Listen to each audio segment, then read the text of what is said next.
Hey, what is up, everybody? How you going? Rodimus Prime here. Hope all is well wherever you are in this world. If you're just getting up or just going to bed, how you doing?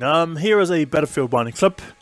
This is obviously the Battlefield 1 open beta footage, but as we all know as Battlefield fans, that the full game is, well, just about upon us.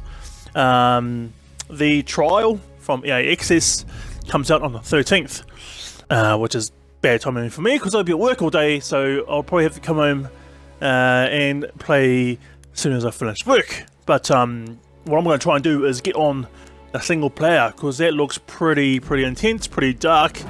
If you've seen the trailers on obviously YouTube, Battlefield sites, the first 12 minutes of the first mission looks pretty intense.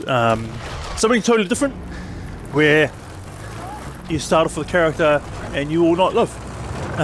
You die, and then you zoom out and you zoom back in onto another soldier in the same battle, and you just continue until you get to the closing cinematic.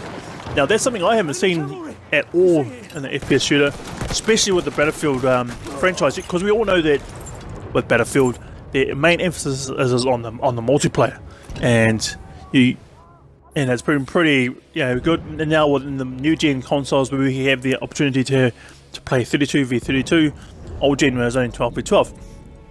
So the emphasis has always been on the multiplayer.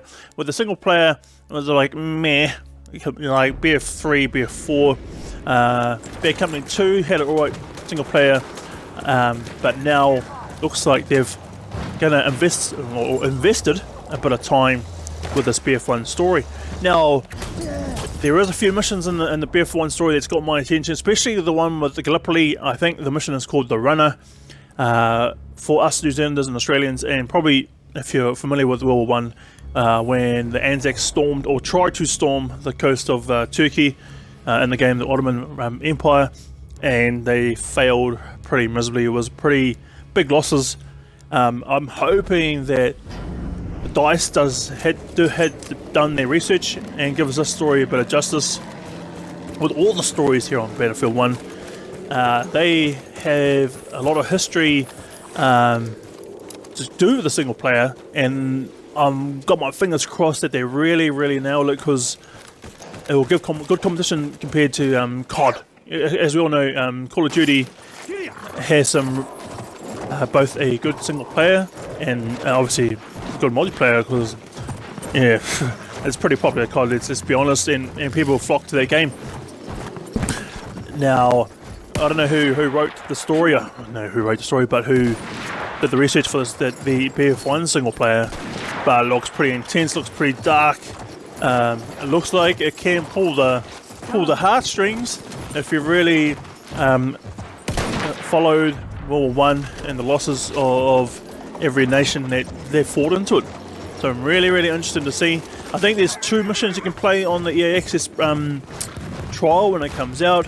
I think all maps are accessible in the trial, excuse me, which I'll probably spend about 2 or so hours on the missions single player, and then hit that multiplayer.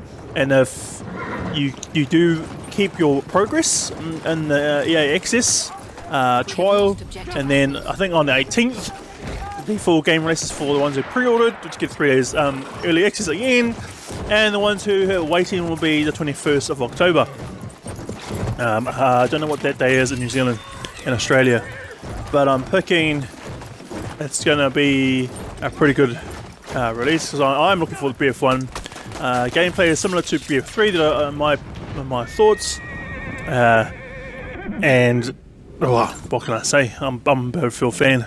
I'm looking forward to this game. Pre-ordered it ages ago, and a lot of my friends are looking forward to this game, and so forth. And then the beta, unfortunately we didn't get to play the Scars, the other map in the beta. But what's your thoughts on the beta? What's your thoughts on the game? Have you pre-ordered? Are you going to get it?